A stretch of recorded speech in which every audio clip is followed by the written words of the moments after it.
जो लोग दावा कर रहे हैं कि किसान खुशहाल हुआ है, वो देखो कैसे अन्नदाता का अपमान किए थे। और आज उनके इतने वर्षों की नाकामी के कारण गरीबी बढ़ी है। दुनिया के जितने भी सर्वेक्षण हो रहे हैं या जो आंकड़े आ रहे हैं, हमारा देश गरीब होता चला जा रहा है, गरीबी की संख्या बढ़ रही है। और जिस तरीके से कोरोना आया और आपने देखा कि मजदूर अपने घर पैदल पैदल चले गए। ये सरकार चाहती तो सबको घर पहुंचा सकती थी, लेकिन इस सरकार ने किसानों को मजबूर किया, मजदूरों को मजबूर किया।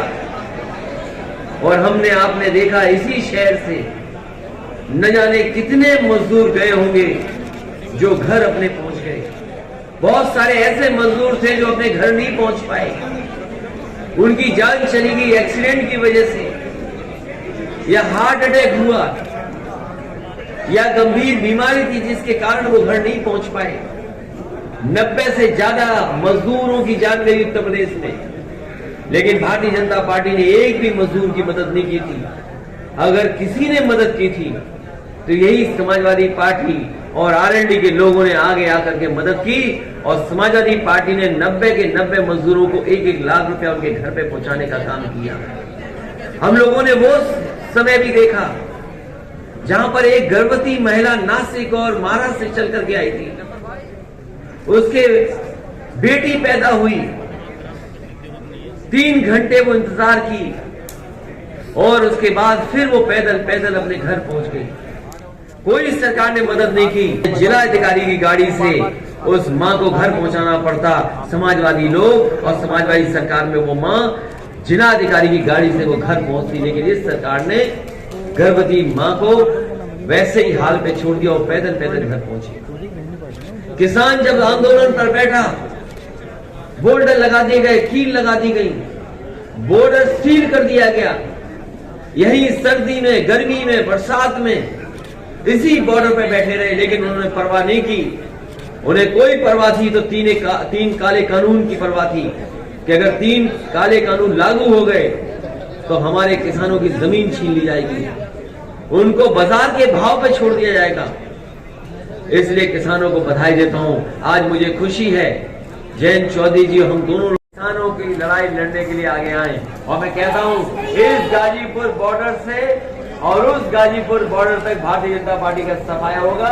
इसीलिए ये दोनों गठबंधन के लोग ऐतिहासिक जीत हासिल करने जा रहे हैं। बताओ, मोड़ा जैसी जगह जहां उत्तर प्रदेश और बिहार के बड़े पैमाने पर लोग रहते हैं, आसपास के लोग तो रहते ही हैं, लेकिन यूपी बिहार के भी लोग बड़ी संख्या में आकर के रह रहे हैं। अगर उन्हें हम अच्छा पानी नहीं दे सकते, इलाज नहीं दे सकते, तो प्राइवेट में लोगों के साथ कई बार बहुत ज्यादा इलाज का खर्चा हो जाता है।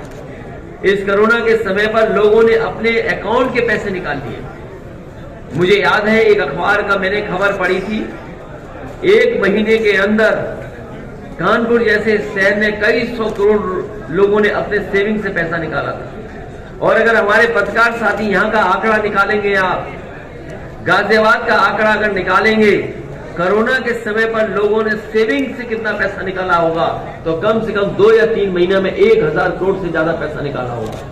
तो सोचो, सेविंग का पैसा लोगों ने निकाल करके अपने परिवार के लोगों का इलाज और मदद करने का काम किया था। उस समय जब सबसे ज्यादा सरकार की जरूरत थी, तब सरकार ने गरीबों को, आम लोगों को अनाज छोड़ने का अगर किसी ने काम किया था तो भारतीय जनता पार्टी ने। इसलिए मैं इस मौके पर समाजवादी पार्टी और आरएलडी के जितने भी प्रत्याशी हैं, उनके पक्ष में मैं आपके माध्यम से निवेदन और अपील करने आया हूं कि गाजियाबाद और आसपास की जनता इन सभी साथियों की मदद करे। जो लोग हमारे साथ बैठे हैं वो तो हैं ही। धौलाना से असलम चौधरी जो समाजवादी पार्टी और आरएलडी के प्रत्याशी हैं, मोदी नगर से पंडित सुदेश शर्मा आरएलडी और समाजवादी पार्टी के गठबंधन के प्रत्याशी हैं, गाजियाबाद में समाजवादी पार्टी और आरएलडी के विशाल वर्मा जी प्रत्याशी हैं, साहिबाबाद से पंडित अमरपाल शर्मा जी समाजवादी पार्टी और आरएलडी के प्रत्याशी हैं, मुरादनगर में पंडित सुरेंद्र कुमार मुन्नी आरएलडी और समाजवादी पार्टी के प्रत्याशी हैं। वहीं लोनी में मदन भैया आरएलडी और समाजवादी पार्टी के गठबंधन के प्रत्याशी हैं। मुझे उम्मीद है कि आपके माध्यम से जनता इनकी मदद करेगी, क्योंकि चुनाव आयोग की जो पाबंदियां हैं वो बड़ी बड़ी रैलियां नहीं हो पा रही हैं। अगर बड़ी बड़ी रैलियां हो रही होती तो कार्यक्रम दूसरे तरीके से होते। आज आप ही हमारे वो लोग हैं जो संदेश पहुंचा सकते हैं। आपके माध्यम से ही हम लोग घर घर पहुंच सकते हैं। इसलिए हमें उम्मीद है कि आप लोग भी हमारी मदद करना, जिससे भारतीय जनता पार्टी जैसी तानाशाही सरकार को हम उत्तर प्रदेश से हटा सकें। मैं जयंत चौधरी जी से कहूंगा कि वो अपनी बात रखें। गाजियाबाद के आप सबसे पॉश कॉलोनी में चले जाएंगे, मेन रोड पे चले जाएंगे तो आपको गड्ढे मिलेंगे। गड्ढे मिलेंगे, आपकी गाड़ी की पूरी जो है क्वालिटी कंट्रोल टेस्ट 100 मीटर की यात्रा में हो जाता है। तो हमारी घोषणाएं सच्ची होंगी, गड्ढा मुक्त सड़कें देनी है, झूठ मुक्त सरकार देनी है। मैं आप सबके माध्यम से प्रार्थना करता हूं कि इन्हीं बातों को लेकर आप लोग हमारे पक्ष में मतदान करें। समाजवादी पार्टी और राष्ट्रीय लोकदल के सभी उम्मीदवार आपके सामने हैं, और फिर मौका दें अखिलेश जी को कि वे जो उनके उत्तर प्रदेश को आगे ले जाने वाली जो सोच है वे उसको पूरा अमला जमला पहनाएं और जमीन तक उस सोच को पहुंचाएं। धन्यवाद। दो महत्वपूर्ण चीजें कहने से बोलेना खुद, क्योंकि लगातार समाजवादी पार्टी घोषणा पत्र आने से पहले कुछ बातें जनता के बीच में रखना चाहती है। जिस कड़ी में सबसे पहले समाजवादी पार्टी ने तय किया था कि 300 यूनिट की फ्री घरेलू बिजली होगी, किसानों को सिंचाई मुक्त होगी, लैपटॉप डिस्ट्रीब्यूशन होगा पहले की तरह, और वहीं ये भी फैसला लिया था कि पुरानी पेंशन बहाल होगी। पुरानी पेंशन को लेकर के बहुत सारे संगठन, सरकारी कर्मचारी हमेशा इस बात को कहते रहे, उनकी मांग रही है कि पुरानी पेंशन बहाल हो। समाजवादी पार्टी ने और आरएलडी ने और गठबंधन और समाजवादी पार्टी ने माना है कि सरकार बनने पर पुरानी पेंशन बहाल होगी। उसी कड़ी में समाजवादी कैंटीन एवं किराना स्टोर स्थापित किए जाएंगे, जहां गरीब श्रमिकों, राजगीरों, बेघरों को सब्सिडाइज दरों पर राशन एवं अन्य जरूरी वस्तुएं मिल सकेंगी। और ये बात मैं इसलिए कह रहा हूं कि डॉक्टर राम मनोहर लोहिया ने एक सिद्धांत दिया था कि अगर महंगाई से लड़ना है तो दाम बांधो नीति लागू करनी पड़ेगी। अगर दाम बांधो नीति हम लागू कर पाएंगे तो बहुत सारे गरीब और जो रोजगार पर निर्भर करते हैं उन्हें हम सब्सिडाइज या दाम बंधी हुई चीजों को उपलब्ध करा पाएंगे। घर घर ये जो फॉर्म उनको मिल जाना चाहिए। अगर नहीं दिया जाना तो ऑनलाइन वो उसको ले सकते हैं। तीसरी बात यह है कि चुनाव आयोग का नियम कहता है कि जब मतदान हो जाता है, जो गिनती होती है, सबसे पहले पोस्टल बैलेट की वोट गिनी जानी चाहिए। तो सभी उम्मीदवारों को, चुनाव आयोग के सभी ऑब्जर्वर्स को मैं कहना चाहता हूं कि सख्ती से, क्योंकि हमारा अनुभव है कि पिछली बार जब गिनती हुई उसमें ऐसा नहीं, कोई बहानेबाजी नहीं चलेगी।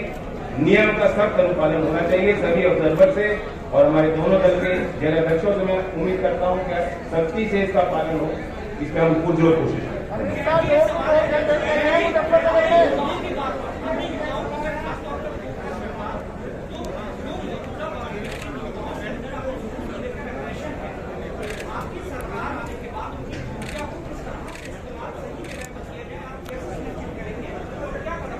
बहुत अच्छा सवाल आपने किया, और ये शायद हमारे सरकार के लिए और सभी सरकारों के लिए सबसे बड़ा सवाल और चुनौती।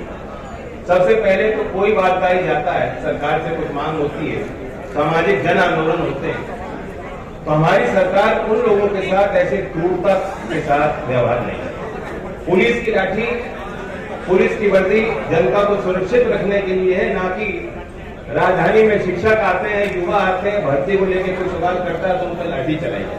ऐसी लाठियां हमारे राज्य में नहीं चली।